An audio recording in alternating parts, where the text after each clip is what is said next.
Our final story is about climate change. Scientists have tried explaining it for years. They've given lectures, they've published papers, but none of it has really moved our world leaders. Maybe pictures will. Take a look at the first set. It may look like a desert, but it's not. What you're looking at is a reservoir in Spain.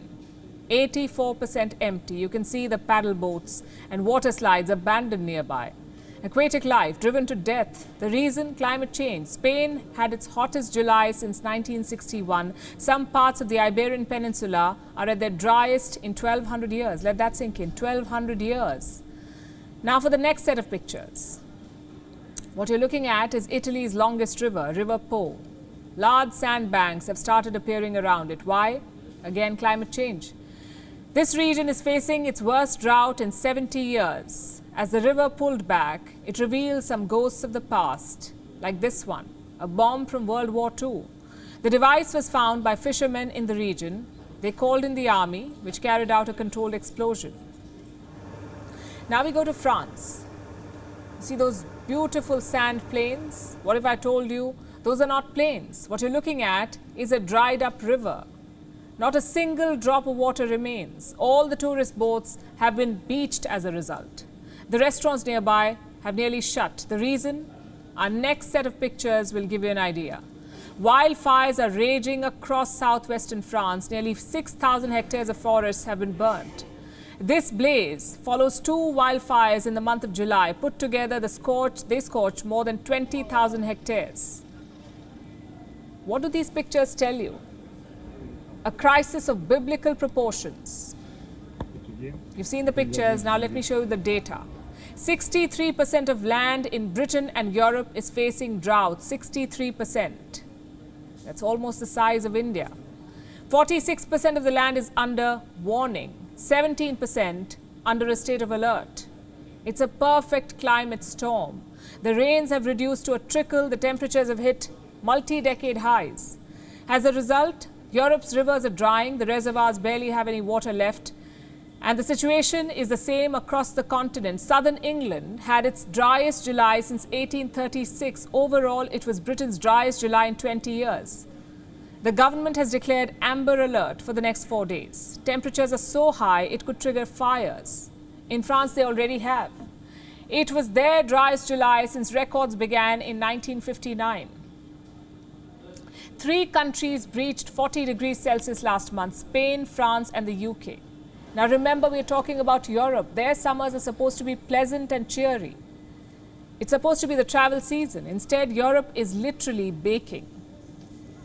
We haven't analyzed fully the event because it is still ongoing. But based on my experience, I think that this is perhaps even more extreme than the 2018. Just to give you an idea, the 2018 drought was so extreme that looking back at least the last 500 years, there were no other events similar to the drought of 2018. But this year, I think it is really worse than the 2018. This drought has serious economic consequences. You see, rivers in Europe are not just vital ecosystems, they're transport routes. They carry around 1 ton of freight per citizen every year. Total value more than $80 billion, 80. But right now, those rivers look like this.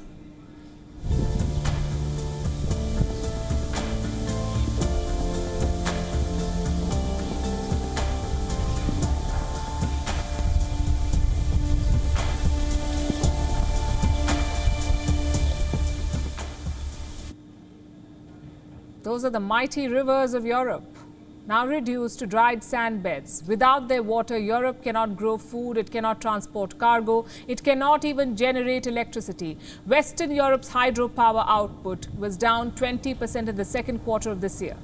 How is Europe planning to tackle this crisis? Each government has announced its own measures. France, for instance, has set up a crisis team.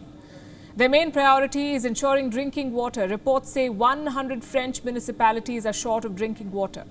Italy has declared a drought emergency. Water rationing has been announced in cities like Verona and Pisa. Rice production has been hit. Farmers are unable to produce enough rice for the famous Italian risotto. The Netherlands has declared a nationwide water shortage. People have been asked to take quicker showers, also not to wash their cars or water their gardens. In Germany, all the focus is on the Rhine. It is the financial heartbeat of Germany. You see, the Rhine requires a basic water level to support shipping. If it falls below that, ships cannot pass. Germany says it is days away from falling below that level. Freight ships are already sailing at 25% capacity. If this is not an emergency, I don't know what is. The pictures, the data, the testimonies, all of them hint at a climate emergency in Europe. It is not some distant threat anymore. It is very much here. And as we prepare to enter the winter season, more questions remain. Yes, the heat will disappear, but what climatic shock will winter behold? WION is now available in your country. Download the app now and get all the news on the move.